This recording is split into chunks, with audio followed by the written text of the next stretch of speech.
For years, banks promised innovation, but they gave us fees and friction and fine prints.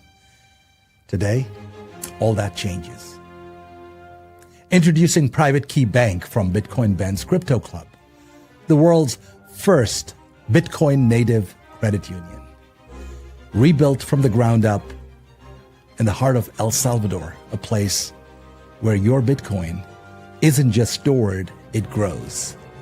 Earn 4% interest paid in Bitcoin, compounded, secured, and accessible. No middlemen, no hidden games, just your money working for you. Send funds across borders instantly, without SWIFT codes, without currency conversions.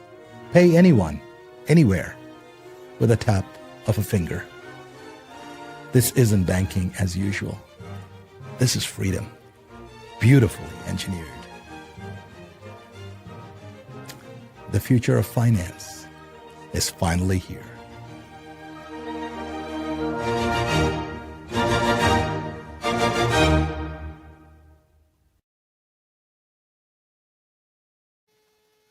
Good morning and welcome to Bitcoin Thursdays with Dr. J. I'm Dr. J and I'm just delighted to be here today. You saw our new ad for the bank. It's very exciting indeed. There are just fantastic things happening in the world of Bitcoin. You all who have been Bitcoin enthusiasts and hodlers for a long time are obviously very happy. Bitcoin has made another big candle up and it will continue to do so. But, I wanted to focus today on why Bitcoin matters far more than you think. Because it's not just about the price points and the movements, and it's not just about the technology and how amazing things can be done. It's really about ourselves. I've been up since 5 a.m. today. I've been thinking about this. And I wanted to share with you. There are wonderful things we're doing. We have new clubs opening. The bank is on a roll. We have a new resort coming. We have new locations opening up. Las Vegas is going to open on the 2nd of August. Real exciting time for the BitcoinBens Crypto Club. Our team is amazing. Our members, each one of you is amazing. We're getting calls by the hundreds every day. We are deploying new mining rigs. We are giving out more loans, and we're thriving. And it's because of you. It's because of the community that we have built. It's because of the exciting people and ideas and thoughts that you bring. And in many ways, Bitcoin and the BitcoinBens Crypto Club is redefining itself. And in many ways, Bitcoin will redefine society and life as we know it. So enough of the rah-rah stuff. I really wanted to get a little deeper today. So I'm wearing my thinking hat, storytelling hat, because this is not just a show about what's happening in the news and regurgitating, where the head and shoulders patterns are forming or what Trump is doing. This is really about each one of us as BitcoinBens Crypto Club members starting to think about what does Bitcoin really mean? What does it signify? Why is it deeper? Why is it much more important than actually you and I think today? What is the matrix? Morpheus asked that question, right? It is not a machine. In my view, it's a lie. It's a system of illusions that distort time, bends your perception of cause and consequence. And it hides beneath that passage of years. The matrix that we are looking at is really the fiat system, what we call fiat. It's a simulation of value. It's not real value. It's a simulation of value. It's a way that digital pharaohs keep people enslaved, not with whips and chains, but with compound interest. In Exodus, the pharaohs control time, make bricks without straw. In today's Babylon, which is the central banks, they do the same. You work more, you save less, your retirement age keeps getting pushed back, and you're told, trust the almighty dollar. But Bitcoin is Exodus, not just the wallet. Bitcoin is Moses with the SHA 256 tablet in his hand.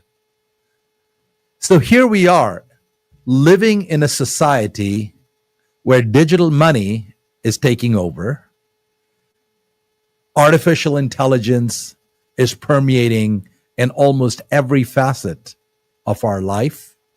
Gene editing is real.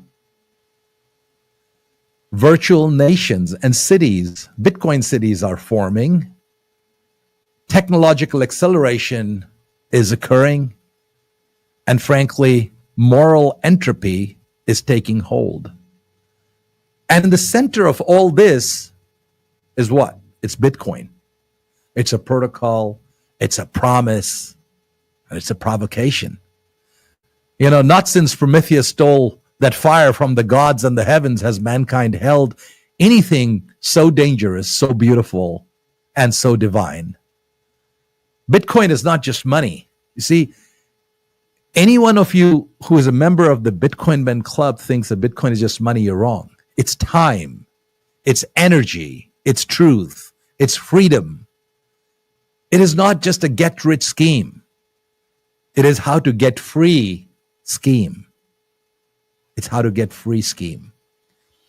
If you look at your society around you, if the value is shifting, if society is reshaping, if the very concept of truth is up for sale, look at the news. You know exactly what it means to say truth is up for sale. Well, in that world that we are immersed in right now, is it not comforting to know, hell, even exhilarating to know, that there exists a network, a ledger, a beacon that no king can corrupt, no AI can fake, and no war can erase? That, ladies and gentlemen, is why Bitcoin matters far more than you think. You see, in the beginning, there was no money, only need. One man had wheat, the other guy had obsidian. One hunted, the other foraged. Trade emerged not from greed, but from interdependence of the two forces. But as tribes grew and borders became common and paths entangled, trust became the currency. See, grain was counted, shells were weighed, salt was traded as gold. It's trust. Actually, interestingly enough, the Roman word salarium, from which we today derive the word salary, comes from salt that was paid to soldiers to preserve food. And what else? To preserve power through preservation. Now, there's a theme that you all know about. We've been talking about the Home to Hodl program. Preservation of wealth, power, preservation go together. If you can preserve the value, you have power. And so, of course, then came the coins stamped with the emperor's head, of gods, lions, and hell, we even have dead presidents on our coins and our stamps, right? It was a signal not just of wealth, but of rule. You see, money has always been about power and who controls the ledger. From Mesopotamia to Medici, from the Rothschilds to today's Wall Street as we know it, money has evolved lockstep with civilization. What began as a means of trade has become a measure of control. And eventually, as John Maynard Keynes would put it, is a tool of the state. Money is a tool of the state. And of course, with the fall of the gold standard, money got totally unhooked from any tangible value. And as Voltaire said, paper-backed violence is what money is today. Governments learned that they could print whatever they didn't have, and they could spend into existence the illusion of prosperity. And guys like on the Russia and communist countries, they had great minds like Lenin, who was an astute manipulator of human systems. He basically said the best way to destroy the capitalist economy is to debauchery of its currency. And so they did. Our currency isn't debauchery. We call it fiat. Fiat is a decree. The central bank simply whispers into the ledger, and the reality starts to readjust. Suddenly, inflation is low. Suddenly, the price of eggs is gone. But behind this inflation, behind this so-called quantitative easing and debt monetization and rebalancing, lies a much deeper truth. And guys, this is why I'm telling you, Bitcoin is far more important than you actually think right now. Start thinking deeper about it. Here's the deeper truth. The state does not trust people with value. It demands that you store your value in their system under their watchful eye. That is what it's about. See, you're not allowed to store your own gold. You're not allowed to store your own money. You got to store it in the bank under their watchful eye. See, this is where the catch is. The rich don't just get richer, they get richer faster. The poor remain tied to slow money, the banks, the checks, the remittances, and the little bit eaten out of every transaction that you do, while the wealthy play with flash trades, leverage derivatives, offshore havens. There's a fellow called Thomas Piketty in that Capital in the 21st Century movie offered a chilling formula. He said, R is greater than G. As simple as that. R stood for return on capital, and G stood for growth of economy. As long as your return of capital is greater than the growth of economy, you're rich. Rich don't need to work to get richer. Wealth begets wealth. The rest of us, we just chase a mirage. We become poor. You see, as long as R is greater than G, your wealth works for you. So the divide deepened over the last several centuries, not just in wealth, but in time. The rich lived in the future. The poor lived in the past. And now Bitcoin creates an inversion. You see, we can use the same formula, R is greater than G, because Bitcoin is appreciating. The greatest transfer of wealth can happen right now to the poor, to the average person, simply by using their own formula. Bitcoin creates inversion. For centuries, money has flowed one way.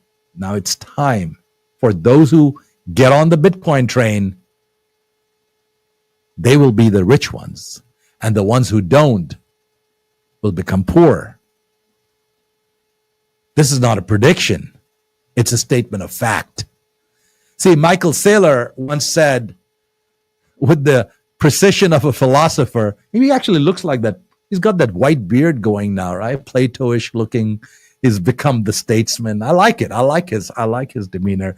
He's been the champion of Bitcoin. He's got the precision of a philosopher, the intensity of a prophet. And he said, those who use fiat as a store of value, we call them poor. Heck, he's not wrong. He even got a song about it. I was in El Salvador, and my friend Salvador I was with him in his car, and he starts playing this song, and now it has become my favorite song. So you're going to have to listen to it. It's right here on my phone. I'm going to play it right here, Zoltan. Is that okay? That use fiat currency, we call them poor. We call them poor. We call them poor. People that use fiat currency as a store of value, we call them poor. We call them poor. So I just thought this was the funniest song ever. And I was laughing my head off in the car driving through the mountains of El Salvador with Michael Saylor's words being converted into a rap song. Man, now I have seen everything. But I had to share this with you. I heard it. It stuck in my head. You have to hear it. And that's just how it is. Well, so let's get back to thinking why Bitcoin is so much more important, why it matters so much more than you and I think today, sitting in 2025. Over the next 50 years, there's going to be amazing changes. But what is money? Truly, what is money? So I did a little deep dive and I started looking at what some of the greatest minds in different parts of human evolution have said about it. A fella called Adam Smith, which you all know, called money the store of labor. So that's what, whole economy, the economics was based on, store of labor. Labor is what money is. Karl Marx, typical communist, called it a tool of alienation. Mises, result of human action. And my favorite fella, Richard Feynman, who was actually, I read his books when I was doing my PhD in physics, would say that money is a system for encoding effort, entropy, and energy. I think Richard Feynman's definition was far, far more, because there's a triad of people, Tesla, Satoshi, and Saylor, right? I'm going to do a separate show on a deep dive on these three. I call them the triad. It starts with Tesla talking about energy, about how everything in the world is energy and vibration. And then you look at Nakamoto, Satoshi's paper, and it really is about energy and vibration, what he's talking about, peer-to-peer. And then you have Michael Saylor, who talks about entropy. He compares Bitcoin to thermodynamic variables. Well, the truth is that no matter how you define money, it mirrors the society's values. That's what it comes down to. Money mirrors the society's values. And when that trust collapses in society, so does the currency. And this is exactly where we are right now. We don't have trust in our government. We don't have trust in our legal system. We don't have trust that the AI systems won't overrun us and kill us. We don't have trust in what even the ChatGPT answers that we receive. We certainly don't have trust in the media and the megaphones that they push into our ears all day long. We don't have trust in the ads that we see on the roadside. And we don't even have trust in the family. This is what is broken. This is why the currency is broken. See, remember the old days? The entire economy was based on a currency, which was trust. And if you think Satoshi suddenly showed up and invented Bitcoin and the system of a shared ledger, oh, you're so wrong. Do a deep dive. You'll find. In the ancient days, there were stones, common stones in the yep, that were allocated to each person in a society. They stayed in, these were very big, large stones, and each person had one or more. It was a shared ledger of stones that couldn't be moved. And when somebody passed away, their son got it. They were distributed, multi-sig wallets in old England when they would keep track of the borrowers and the lenders by splitting a piece of wood into two parts, because only those two parts, you could match the grains exactly. And one part would be given to the borrower, one to the lender, because you couldn't duplicate it. So these ideas that came in 2008 and 2009 go back hundreds of years. The idea of a common ledger, the idea of matching work are not uncommon. So I have started to believe that as I start looking at Bitcoin, we are dwelling in a chess game which is deeper than we are understanding.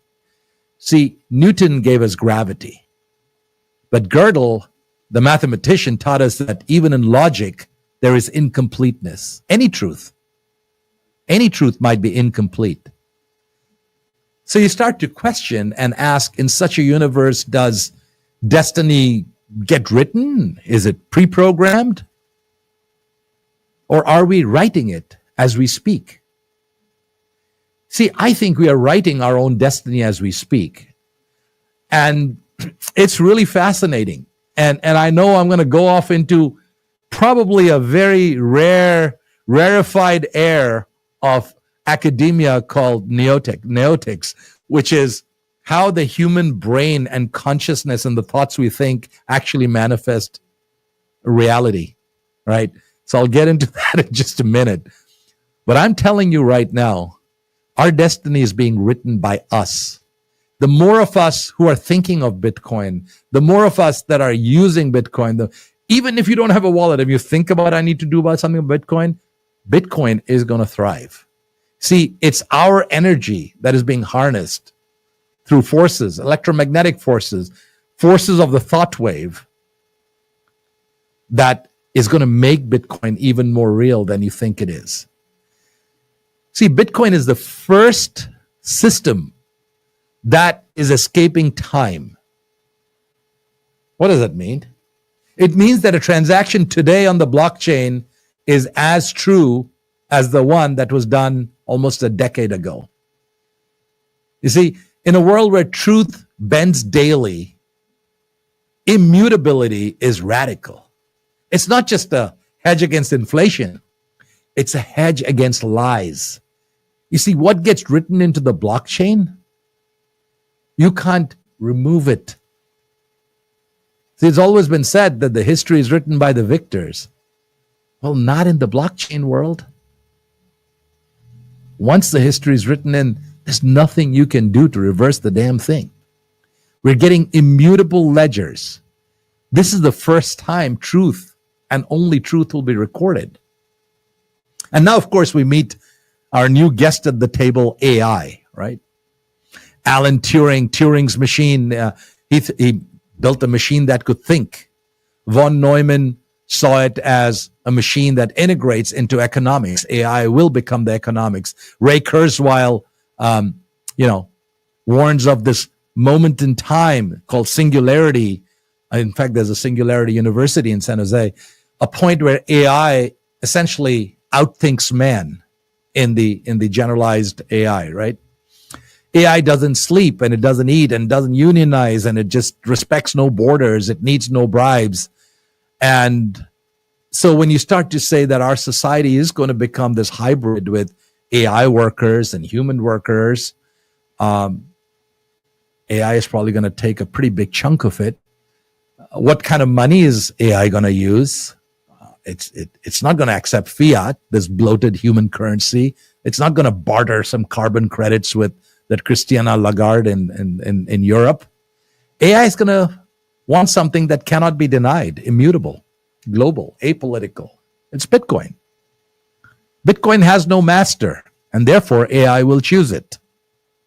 You see, but also with that comes a paradox. And I told you I'd take you down a rabbit hole today because I went down the rabbit hole this morning, so you have to.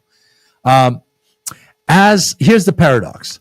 As AI and our tools grow smarter, what happens? We grow softer. Our brains don't work as well. We are outsourcing our brain. The hand that is calloused by labor is now just swiping little computer screens. The mind that has been honed by struggle is now outnumbered by dopamine loops. We are becoming the LOI, as H.G. Wells warned, elegant, idle, irrelevant, while our own Morlocks, the AI, mine beneath the surface. So humans as a society are becoming weak, think less, work less. The AIs are rising. And I think the only resistance you're going to see to that will be offered by Bitcoin, because it requires discipline to hold. It requires knowledge to use, and it demands sovereignty. And in doing so, I think Bitcoin is what will revive the human spirit. This is why it matters a whole lot more than the balance in your wallet, than the fact that you can send Bitcoin anywhere to anyone, anytime, across the borders, or that you don't have to pay a tax on it. It matters because it revives your spirit. It revives your belief in truth, immutability. So I started thinking about the human spirit itself, and I came across some revelations that were fascinating to me. And perhaps some of you who have been to Washington, D.C. observed it. I did not. I've been to D.C. a couple of times, and I've been to the U.S. Capitol building, the Rotunda, this beautiful, beautiful building, right in the heart of Washington, D.C. If you look up at the Rotunda, the Capitol Rotunda, which I never did. When I walked through there, I never looked up at the ceiling. The ceiling has this incredible fresco, this painting, like 500 feet big, giant painting. And I learned it's a painting of George Washington. And more specifically, it's a painting of George Washington who is transforming into a god. It's called apotheosis. Apotheosis means the conversion of man into God.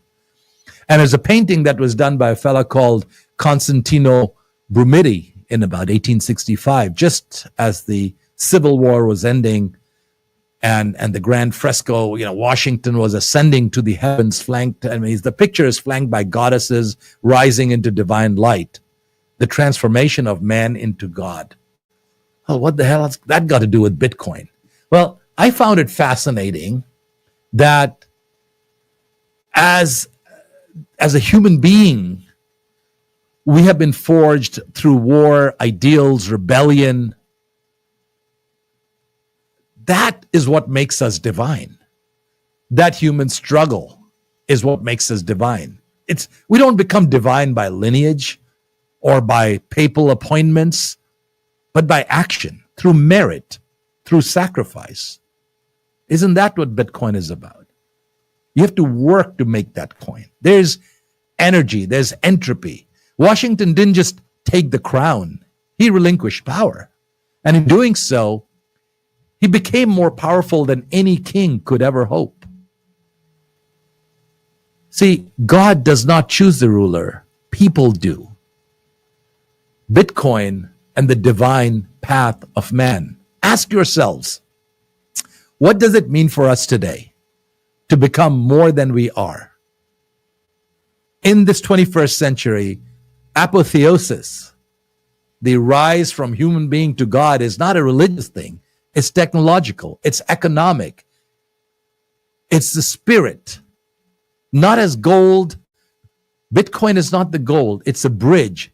It's a bridge between enslavement and slavery. The transformation of man to his divine potential. When you hold your own private keys, you're holding your future. You are rejecting inflation. You are rejecting theft. You are rejecting lies. When you transact without permission, and I send $10 to Zoltan without any PayPal, without any intermediary, without a bank taking my check and processing fees, what are you saying? You're saying, I am sovereign. I am free. Those are godlike qualities. That's what Washington in that damn Rotunda building is talking about. It's about sovereignty. It's not Bitcoin that makes you God. That's the folly of the tyrants. Rather, what it does is it strips away the false gods, the central banks, the corrupt rulers, the counterfeits in suits. That is why Bitcoin is so much more important than you think. Let's cut to a quick ad, Zoltan, and we'll be right back after these messages.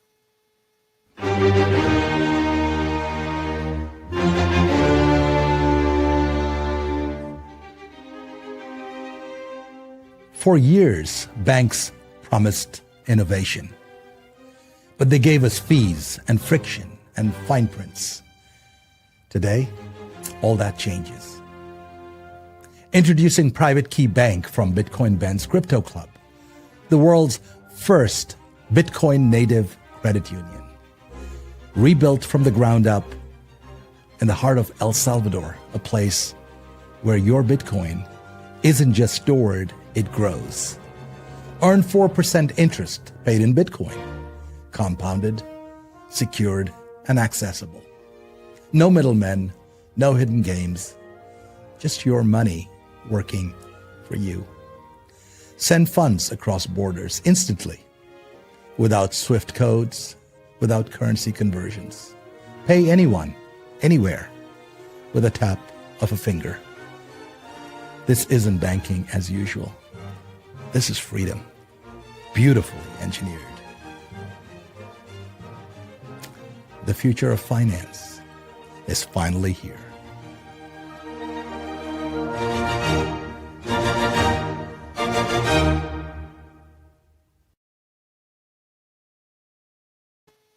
And we're back. Okay. Why does Bitcoin go to the moon? Ben always talks about it, right? Ben is the guy on all his AI. He goes, Bitcoin's going to the moon. I love his phrase. And usually it means price action. You know, it's got the rocket emojis. But what does it really mean when Ben says Bitcoin's going to the moon? See, time, it ties back to time. And time, once fluid in fiat, becomes anchored in Bitcoin. You see, it can be rewritten. And in doing so, it sort of bends what I'll call the notion of temporal uncertainty, right? In fiat system, time is political. Inflation dilutes the past, bailouts can be done, history can be, revised. But in Bitcoin, the past is final. The future is predictable. I know how many hashes are going to be on my machine for the next 24 hours. I know how much money it'll generate. Entropy is being reversed through consensus. So as opposed to going from order to disorder, we're bringing order back into the equation. So what does it mean to say Bitcoin is going to the moon? It means to go to the moon is to escape gravity, not just literal, but economic gravity, to break free from the weight of debt, of corruption, of surveillance, of decay. See, fiat is heavy, it sinks. Bitcoin ascends, not because of the hype, but because it can be stopped. It's not that Bitcoin is actually going to the moon. What's happening is everything else is falling down back to the earth. Gravity. And as the dollar keeps burning in the furnace of inflation, and the Europeans are killing the euro through their incompetence, Bitcoin is becoming that ark, right? That ark, that Noah's Ark.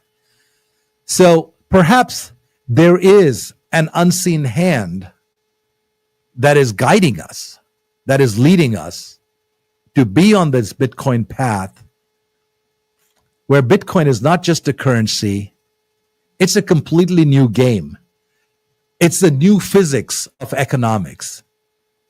And frankly, that changes everything. It changes how we store what? Oh, not money, trust. How do we store trust? How do we measure energy? How do we convert energy into money? How do we treat time itself? And how do we reward efforts? In a world where the AIs are going to think, the machines are going to build, biology itself is bending. We got half human, half machines starting to come on board at this point. And certainly you got these robots which look more and more like humans, doing more human things. The only anchor we have in this digital storm, in all of these forces coming together, is the money, is the digital money. Because if we lose control of money, we actually lose control of choice. And when choice dies, so does man, so does mankind, humankind. So Bitcoin is the first money, in my opinion, that actually serves the many, not the few. And that, ladies and gentlemen, is why Bitcoin matters a whole lot more than you think. Now I'm going to take you a little bit more into that rabbit hole of crazy talk. Today is my day for crazy talk. You see, I like to read stuff, and I've been reading some really interesting stuff. It's in the field of consciousness. See, there's an idea being whispered in the halls of something called noetic sciences. Noetic, N-O-E-T-I-C, noetic sciences. That human thought is real. And that consciousness, when focused and collected, it can actually alter matter, probability, and reality itself. You see, in Princeton Global Consciousness Project, I started reading about that one. It showed that during the events of 9/11, during the events of that, when that tsunami hit in Thailand, terrible destruction, when mass meditations happened, 30,000 Buddhist monks sat down and prayed for peace. The random number generators around the world shifted from chaos to coherence. Crazy. Shouldn't happen. Patterns emerged where none should exist. That's real science. I mean, random numbers generate random numbers. But when these kind of events are happening, the random number generators are generating numbers that are no longer random. We're bringing the world from a place of incoherence into coherence. Something unseen, unknown is responding. Or perhaps we are responding to something that we can't yet measure. Now apply that to Bitcoin. So I read this thing about noetic sciences where the thought affects your reality. Now that's been talked about all kinds of, religions, Napoleon, think and get rich. Thought is important. How does that apply to Bitcoin? What happens when millions of people start to believe in immutable truth that cannot be changed? When millions of minds across continents fixate on the same idea, money without masters. That's not adoption. That's not just adoption going from 3% to 93%. You see all these nice charts and curves all over X and all over the... Oh no, folks. That's manifestation.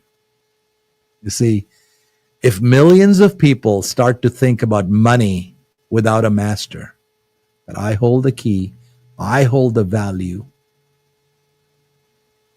this thing is getting real now. This thing is going to the moon. not because of all the technical analysts showing you little curves and charts, not because the straddles and the bull calls on the options contract look a certain way, not because there are more and more miners building out mining equipment across the world, which is nice and good, but because in the human mind, in the human consciousness, it's seeping in that we don't want to be slaves. We want to be sovereign. That our money should not have a master. That's not mass adoption, folks. We're going to manifest this into being. You see, there's a fellow called Malcolm Gladwell. He wrote this book called The Tipping Point. And, Carl Jung called it collective unconsciousness. Whatever name you want to give it, the phenomenon is the same. When enough minds focus on one idea, the universe shifts, culture bends, reality pivots. And with Bitcoin, I'm feeling that point of no return is approaching, that critical mass. When you have a nuclear bomb, you got all the uranium and the thorium and the plutonium in that 235, uranium 235. You can't have just a little bit of it. When it gets to a certain mass, the thing just explodes. It's called critical mass. You hit it with a proton, blast it, and the nuclear reaction starts to happen. But if it's tiny, it doesn't happen. When you send a rocket, it has to have that critical mass to go through escape velocity. So what we're looking at Bitcoin right now is critical mass. We're looking at escape velocity. We're looking at million minds thinking that Bitcoin is real. That's what makes it real. See, when millions of people decide that these digital numbers going through wires and servers is real, it becomes real. Its ledger is no longer just a record. It's a memory field, a historical marvel, the nervous system of humanity itself. It's a clock that you can bend the time. It's a mirror of who we are, truthfully. And it's a judgment. You see, these thoughts and these words that we say matter. Each one of you at the Bitcoin Ben Crypto Club, if you go and say these words, right, to 10 more people, very quickly, we're going to have those millions of people saying, I want sovereign money. I want money without masters. I want money that I can hold and not have to hand over that value to somebody else to look after. I don't need that bank to look after my money, my work, my wealth creation. In the Bible, God spoke the universe into being. In the Indian Vedas, the word Om vibrated apparently as the primordial sound that breathed planets and stars into existence. In modern physics, we call it the Big Bang Theory or information. In a courtroom, a sentence can change a life. These are words. These are words that are spoken. In programming, little words breathe life into an entire economy. So understand that Bitcoin began with words, a white paper 9 pages long. That was the psalm for the new millennium. What were the words that Satoshi Nakamoto typed in? He said, a purely peer-to-peer version of electronic cash. A purely peer-to-peer version of electronic cash. This was not just a line in a white paper. This was a spell. It was cast. Every time you speak Bitcoin, every time you go use Bitcoin, every time you tell someone about Bitcoin, you're propagating a frequency, the same frequency that Tesla is talking about. Every time you share an idea, you're echoing a vibration. And those echoes are now starting to reach critical amplitude. See, this is not a thought experiment anymore. This is not Satoshi's experiment anymore. We, you and I, are becoming the pallbearers of this digital asset with a fixed supply and decentralized trust. And this, what we have today, is bending. It's bending the structure of finance. It's bending the way government works. It's bending the notion of time itself. It's no longer code. It has become. It is here. Our thoughts, our action, our ledger. Bitcoin is alive. The capital B and the little b. You all know the difference, right? Bitcoin, the network, Bitcoin, the coin, right? It is alive. Just in the same way that myths are alive, in the way that God becomes real through belief. Physics says that energy decays. That's what it does. But Bitcoin says, nope, not if enough people believe in the truth ledger. This is really important. When you think about Bitcoin, you are actually already a node in the Bitcoin network, simply by thinking about it. And the more people that think about it, the more powerful the force field is for that ledger. Now, look at the idea that is being proposed here. As radical as it might sound, maybe in 10 years you'll say, that Jay guy was right on this. See, I believe each one of our consciousness is connected to code. I believe that your choices today are being recorded on chain, like the Akashic records. It's the truth ledger. It's your energy that you're putting in, my energy, the energy I'm putting in right now in sharing this with you is being transmuted into value. This is not a transaction. It's not just a ritual. It's the way we live, the way we think, the way we meditate on Bitcoin, on its sovereignty, on its truth, on its resistance. It has to become our modern day prayer, where the altar is digital and the sacrament is self-ownership. Self-ownership. That's what it's about. See, when Tesla said, if you want to understand the universe, think in terms of energy, frequency, and vibration. Energy, frequency, vibration. Isn't Bitcoin all three of those? We convert energy into trust. The information is solidified in time. You can't change it. The vibration is amplified into a collective awakening. And in this alchemy, in this primordial soup that we are living, no different from 14 billion years ago when the Big Bang happened, humans are evolving. We are becoming gods not over others, but over ourselves. So this is what I believe, and I'm going to close out after this. We are at this moment in time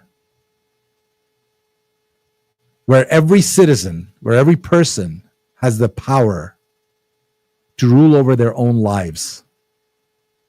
When entropy overtakes structure, when truth can be stored in a ledger which will not die, which does not decay with time. Bitcoin is not just our escape from economic tyranny. It is really our ark in the storm. It's the womb of this new humanity from which will emerge a society that transcends borders, it transcends banks, it transcends bloodlines. Because if we are to become something more as a human race, to rise again in our own apotheosis as gods, we have to anchor ourselves in our consciousness, our effort, our time, our truth, into something that is incorruptible. And Bitcoin is the first system, may not be the only one, but is the first system that honors that sacred weight. When history is written and you can't change it, it's a mirror. I'm forced to look at it. It's a memory. And it's a moment. And at the end, it is not Bitcoin that will ascend. It is us that will ascend. So have an absolutely fabulous day. Now that I've messed up your heads for the rest of the day with my Bitcoin music. Have a wonderful day, folks. God bless you, and God bless America. We call them poor. We call them poor. We call them poor. We call them poor. If you have this. Ever wondered how safe your online activities really are? How secure is your digital footprint? In the vast realm of the internet, privacy and security are paramount. Without adequate protection, your personal data might be at risk. There are solutions to these issues, and today we're going to talk about two of them. Introducing Liberty laptops from CALIX Solutions. These cutting-edge devices are meticulously designed to bolster online privacy, providing you the liberty to surf the internet incognito. The World Wide Web can be a wild frontier, but with Liberty laptops, your online privacy is always protected. We also present you crypto laptops, designed with cryptocurrency users in mind.